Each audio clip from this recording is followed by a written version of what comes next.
This Doodlecast is going to go through the steps of hypothesis testing for a repeated measures t-test. This could just be utilized as a help guide for completing your repeated measures chapter homework, as well as the repeated measures hybrid. So here's an example of a research scenario. It says researchers hypothesize that students have different energy levels before and after lunch. And then it says the following shows a sample of energy level data before and after lunch on a scale of 1 to 7, where 1 is no energy and 7 is high energy. And it states use alpha 0.05. So the first thing that we really want to notice when we're looking at this research scenario is it just says a different energy level. So we know that with our alpha 0.05, it's going to be a two-tailed test. So let's look at the next slide to see what data is. So here we have before lunch and after lunch. If you'll notice, there's 1, 2, 3, 4, 5 people, and they tested the energy levels at both times. So we're going to go ahead and note our N of the difference scores equals 5, because each person has 2 scores. So this is, I'll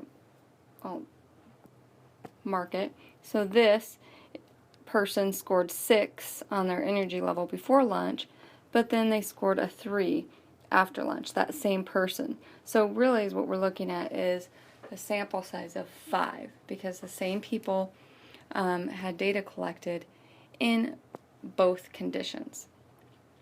So we're just looking at energy levels changing or differing before and after lunch. So step hypothesis testing is stating those hypotheses. So our null, I'll put energy levels will not differ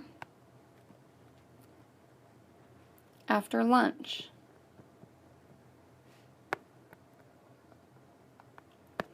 It's kind of assumed that you're taking their energy levels before, and so you can really simplify the hypotheses with the repeated measures.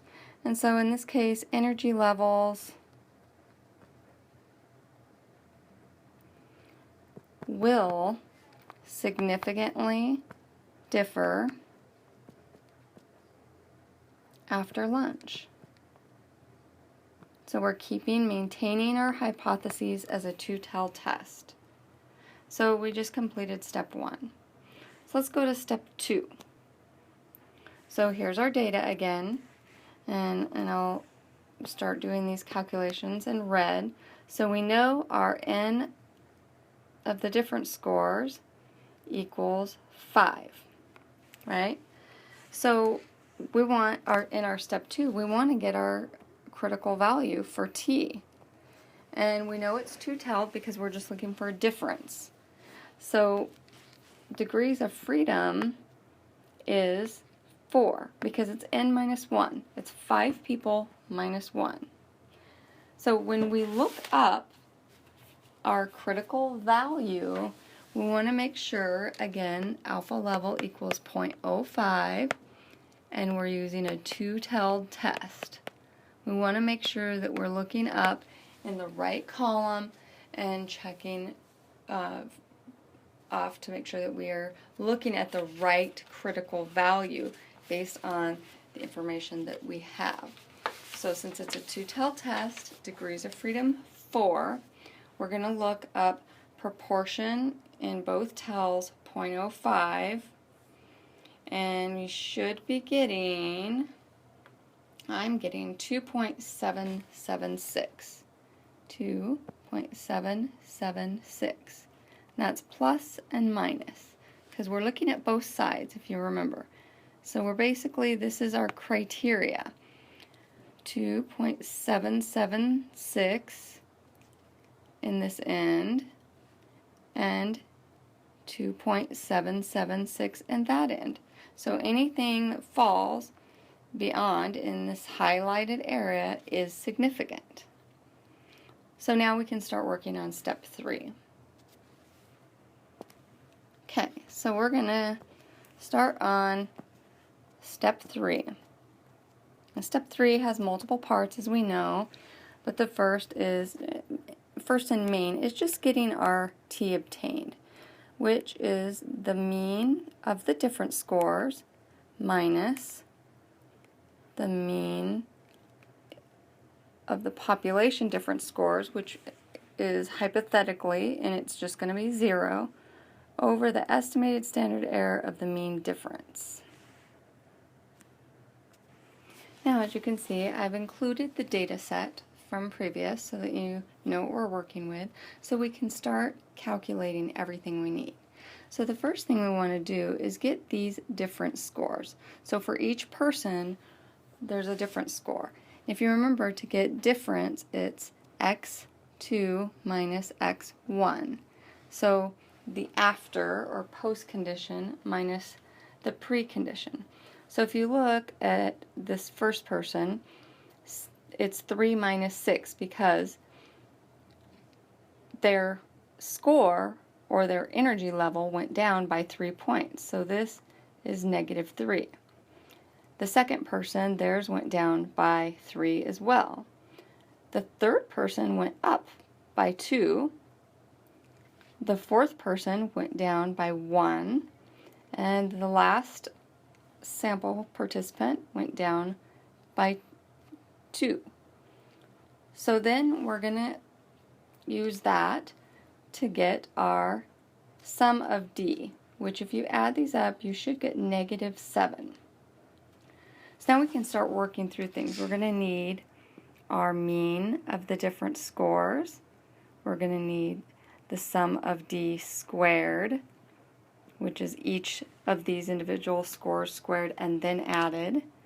We're going to need our sums of square D for the different scores.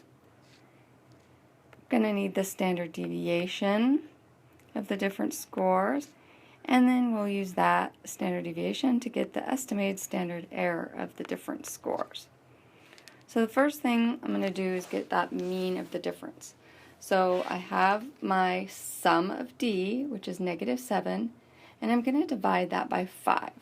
So I should be getting negative 1.4 as my mean of the different scores. Now the sum of D squared is literally negative 3 squared plus negative 3 squared plus 2 squared plus negative 1 squared plus negative 2 squared. Remember, anytime you square a negative, it's a positive. So I usually just plug these in my calculator as positives right away. 3 squared plus 3 squared plus 2 squared plus 1 squared, because they're going to be positive after you calculate it. So you should be getting the sum of D squared equals 27. So then we can use that to get our sums of square D. And I'll just show real quick how I'm getting that. It's basically 27 minus our negative 7 squared over 5, our sample size. So that's how I'm getting this. So once you calculate that out, you should get 17.2. You should never get a negative for that sums of square. It's a problem if you do. Then I'm going to get my standard deviation of the different scores. So that SD is sums of square over n minus 1, and you're going to take the square root of that. So you should end up with, I got 2.074. I keep as many decimals as possible until the final calculation. Then we're going to use the standard deviation to get our estimated standard error of the mean difference, which is SD over the square root of n. So once you calculate that out, you should get 0.9274 as your estimated standard error of the mean difference. So now I have everything I need to calculate t. So we know our mean difference is negative 1.4. We're going to minus 0 because this mu of d is 0. That's the null, that there's no change, nothing's going to happen, divided by 0.9274. So our t obtained equals negative 1.51. So that's our final t obtained, negative 1.51. To continue further, we're going to need to get our effect size and confidence interval.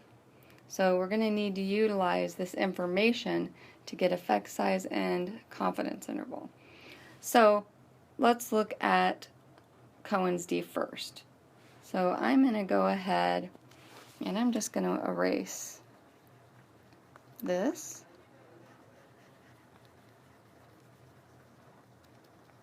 And keep what I need.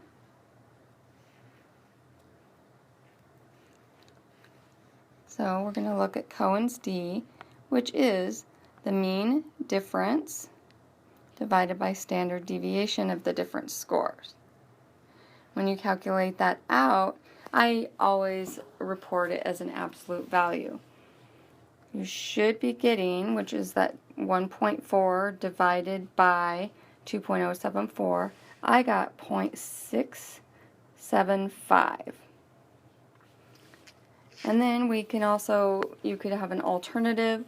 You could do eta squared, which is your t obtained squared divided by your t obtained squared plus degrees of freedom.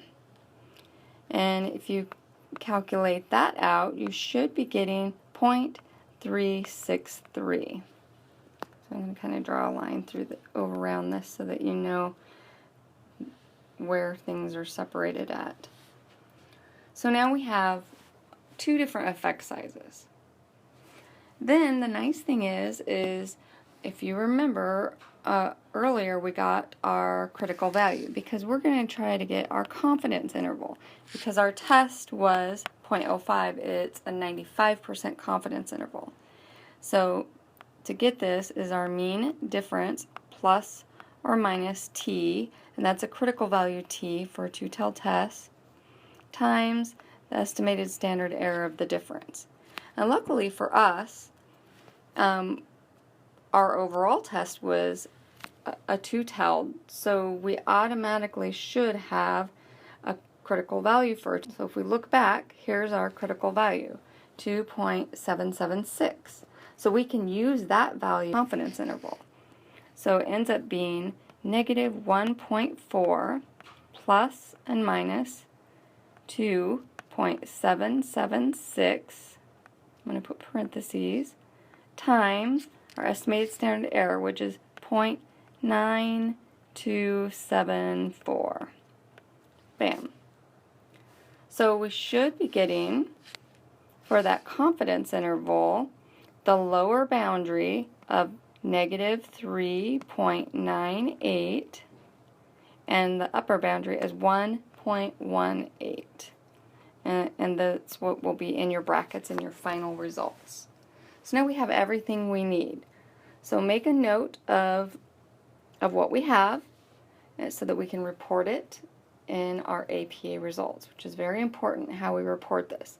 So if we go all the way back to the beginning, remember we hypothesize that energy levels will differ after lunch, from before to after lunch. So, and look at this one here was my null and alternative. Now really quick, we need to decide whether this was significant. So our critical value of 2.776, let's go to an empty slide. Here's our distribution, 2.776 and negative 2.776 over here. There's those critical boundaries. And if you remember, our t obtained was like, probably right here, negative 1.51, right, was our t obtained. So it was not significant, right, because it is not in that critical boundary. So we can basically state our results now. So step 4, APA results. So this is how I'm going to write it. So I'm just going to put energy levels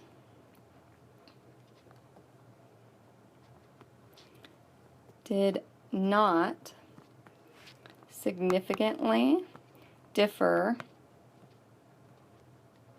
after lunch as, here's T, our degrees of freedom, if you remember, was 4 because we had a sample size of 5, equals negative 1.51 is our T obtained. We know that because it's not significant, P is greater than alpha, which is 0.05 to tell,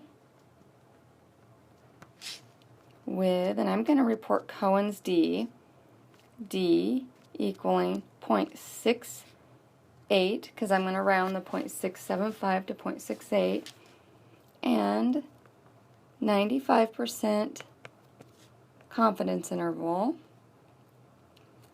lowest, or the lower boundary first, and then the upper boundary after a comma. And then that is our APA results. So now I've walked through everything for you so that you can do some review. Now you should be completely comfortable doing your homework as well as the hybrid activity.